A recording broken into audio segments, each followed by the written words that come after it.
invitation to be with you this evening. I'm going to say a little bit, but I don't have a huge amount to say. What I actually have are some pictures to show you, which I would like you to think about and discuss together, and a couple of film clips as well. And you'll see the title I've given this session is Images of Trauma and Crisis in relation to climate change and ecological destruction. And the reason I've chosen to do this is because I think it's quite important that we don't just deal in people giving lectures and talks and lists of abstract facts and parts per million of CO2 in the atmosphere, but we do engage in a slightly more emotional register with what's going on. And I think one way of doing that is through things like video clips and images. So it's a kind of quite a deliberate choice to do that. The picture on the screen you may or may not recognize from last year is from Sycamore Gap in Cumbria, where a very famous tree was felled, and there was a very big outpouring of grief in the public space when this happened. And this is exactly the sort of thing I have in mind when we talk about an image of ecological crisis or trauma, an image like that might be kind of emotionally affecting. Is this going to work, or maybe not? No worries. Yeah, next one, please. So just another example that you may or may not have seen. This was in Oxford just before Christmas, an exhibition called Pollution Pods that was in St John's College. And again, it gave a slightly different way of experiencing what we're talking about. In this instance, there are 5 pods which give you a taste of the pollution level in 5 different cities from around the world. And it's that slightly more immersive experience of what might be going on that might just communicate to people in a slightly different way. So the next one, please. Just to give you a little bit of background as to who I am, as Josh said, I started out in earth sciences. So I used to work in the building on the right, which is the Earth Sciences department here in Oxford. And I did quite a lot of field work in northern China, which is the picture on the left. And then I went back to university and did it all over again as a theologian. So the next slide shows a couple of pictures. The picture on the left is what it used to be like to do theology in Oxford. The picture on the right is what it's now like to do theology in Oxford. But that's about to change because they're building a shiny new humanities building, and theology is one of the faculties that's going to move from that building on the right, which is part of the old hospital, into the shiny new humanities building. Okay, and the next one, please. So as Josh mentioned, my kind of particular interest, so I work in the broad area of what people call eco-theology, that is theology to do with ecological concerns in the environment. And a lot of that work is thinking about how someone with a religious faith might want to start worrying or taking action on climate change. If you like, it's almost a process of converting people. So Pope Francis has talked about the idea of an ecological conversion, for example. And that's all very, very valuable work, getting people to see why environmental issues matter on the basis of the faith they already hold.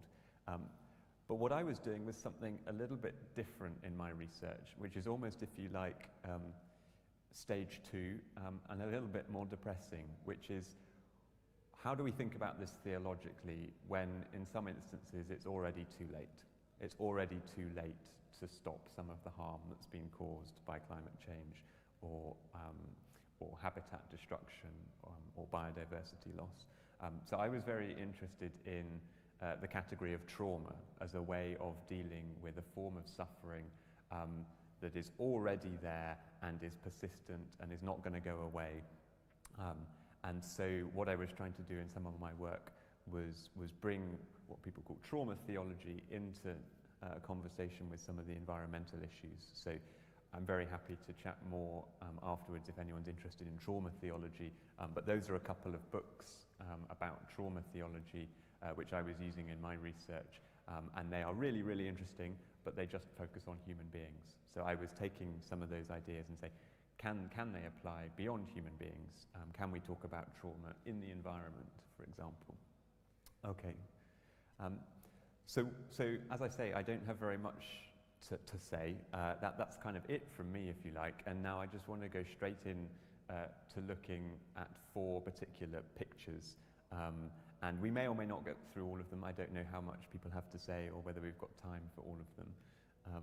But the first one is called Earthrise and is a very famous picture within the environmental movement. And I've actually got a little film clip if we're able to go to that. And which kind of gives you some of the background and the context for this first image that we're going to discuss. Brilliant, thank you.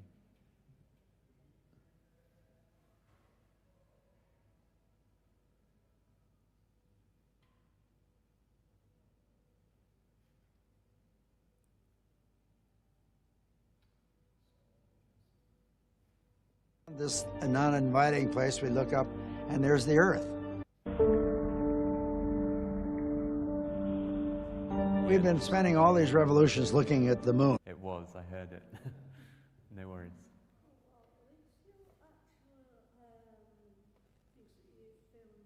No. No, this is something I stole off YouTube.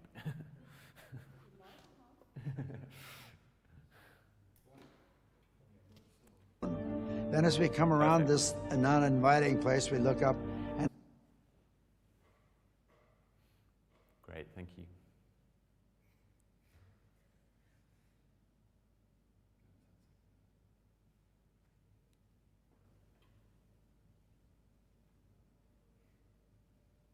Around this non-inviting place, we look up and there's the Earth. It's 240,000 miles away. It was small enough you could cover it with your thumbnail. And everything we held dear, our families, our country, everything we held dear was back on that blue planet. That was a sense of how in the world could this little ball, exist in this vast universe of nothing.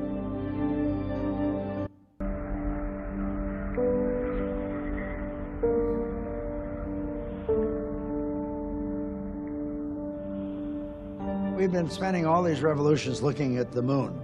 Then as we come around this non-inviting place, we look up and there's the Earth. It's 240,000 miles away. It was small enough you could cover it with your thumbnail.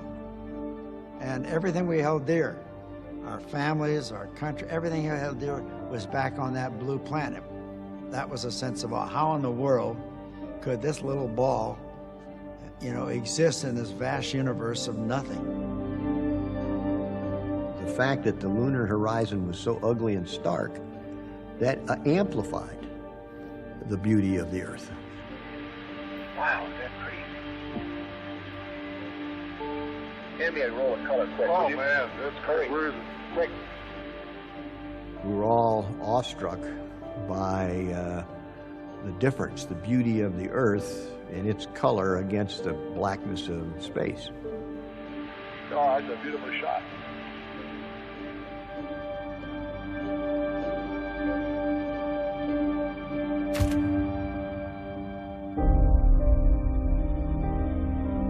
We had never had any discussion of taking an Earthrise picture before the flight or during the flight. And yet when we came over the moon on this flight, we looked up and there was this beautiful blue ball in the background. It all struck us immediately. Get that picture. This is the best picture we've got of the whole flight.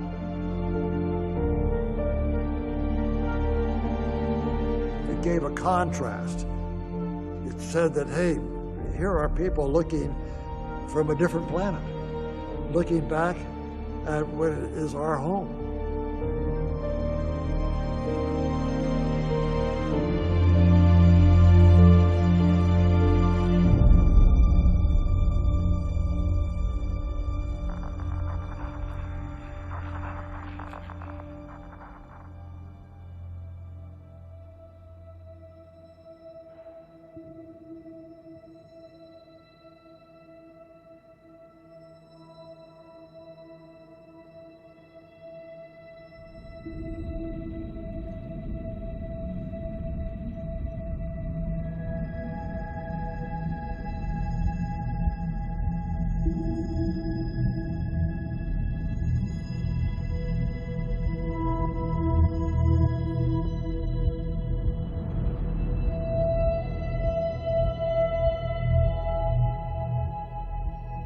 When I looked at the Earth on the way back and had time to be a little more contemplative, it underscored and got me thinking, really for the first time, we're just a small piece of an almost infinite universe. Before the flight, I was a Catholic and had communion from my old parish priest. But I must say that my faith was somewhat undercut as I looked back at the tiny Earth, and I imagined that if the Earth was the size of a golf ball, at 1 lunar distances, at 10 lunar distances, it was down to a BB. And 100 lunar distances, where it's hardly going anywhere in space, it's like a grain of sand. I got to thinking, is that really the center of the universe?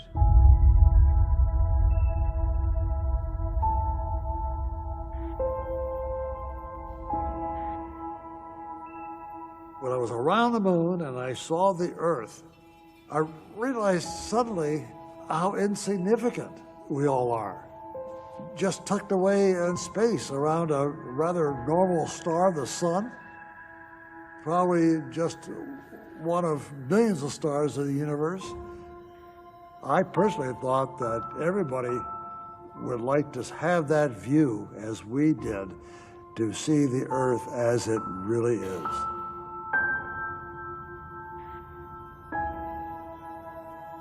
I believe all three of us had an emotional reaction to seeing the Earth. The dearest things in life were back on the Earth. My family, my wife.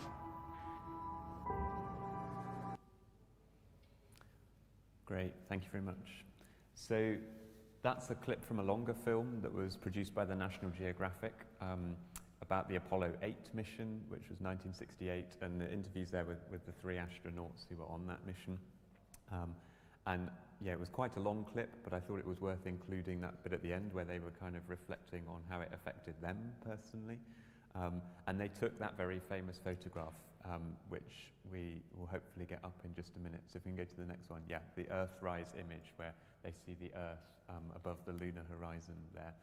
So this is the first one that I'd like us to discuss. And if we can just flip back, there are 3 questions that I'd like us to have in mind in relation to each image. First, what does it say to you about the environment or nature? Second, what does it say to you, if anything, about theology or God? And then third, what does the picture say to you about the place or role of human beings? So if you want to, we're going to kind of do this a few times over for each image, but if you want to kind of gather into small groups to have a discussion for 5 minutes or so on this first image, that would be great, and then we'll come back together and discuss each image. Go for it. There. I think we should possibly move on to 1 or 2 other pictures. So I've got a bunch of other slides here, but if you can skip through until we get to the next picture. Yes, if we'll stop there. So this is a rather different image. It's by an American artist called Mark Tansey, and I guess I won't say too much about it. It's called Doubting Thomas. So if you know the story of Doubting Thomas in the Gospels, that might be something you want to think about in relation to this picture. And I guess as well, it's probably worth saying, I view what you're looking at there as an earthquake. So I think there's some sort of earthquake. But yeah, if you want to get back into your small groups and think about what this image says about the same 3 questions. So what might it say about the environment? What might it say about theology? And what might it say about human beings? People happy can remember the questions, and we'll leave the image on the screen. Is that good? Okay, if you want to go back into your groups. Hopefully, are we allowed 1 more quick image, Josh, or would you like me to wrap up there? Okay, well, I'll put it up and we'll just discuss it very briefly as one big group. If you want to accelerate through quite a bit, because there's other stuff here that we won't talk about. No, we'll go to the last one if that's all right. Yeah, that. So it's an image called Menorah. It's in St Giles Church in Oxford. It's by a local artist, and there's a lot going on in this image as well that I think connects some of the things we've been talking about, i.e. Christianity, the environment, trauma, loss, and yeah, there's lots of interesting things going on there. Does anyone have any immediate reflections or reactions to that picture without giving you any chance to stop and think and discuss it?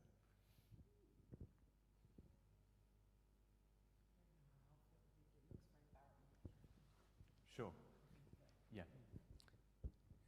Looks. No. I mean, it looks like some sort of agricultural landscape that is no longer productive, right? Yeah, there's some, yeah. And potentially even flooded, or, yeah. So you could read that kind of water as even an indication of rising sea levels. The artist is a guy called Roger Wagner, who, yeah, as I say, is local, and it was inspired by Didcot power stations, which no longer exist in exactly that form because they got rid of the cooling towers. But he, did you? Yeah.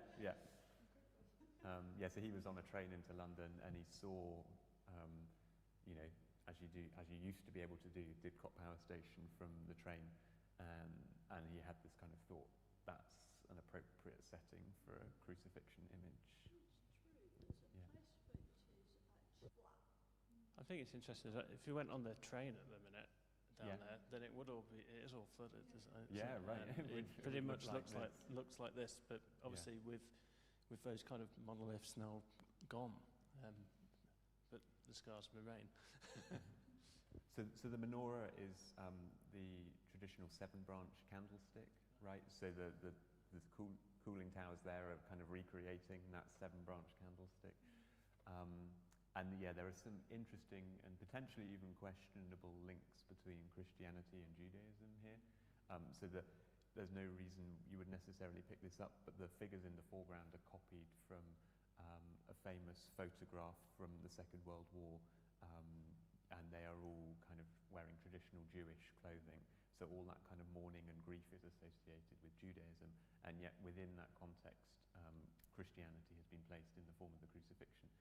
So there's potentially awkward overlap between the two there, but the kind of sort of the interesting point from eco-theological angle is, connection between this scene of loss and devastation, which looks like it's attached somehow to the environment because you've got a power station, you've got the barrenness and the flooding, and then in the middle of it, the crucifixion, which is tiny, right? It's a very small part of the scene.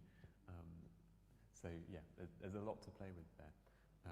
I promised you 7:45, and we're 7:46, so I'll wrap up there. But thank you very much, everyone, for all your input, and yeah, very happy to.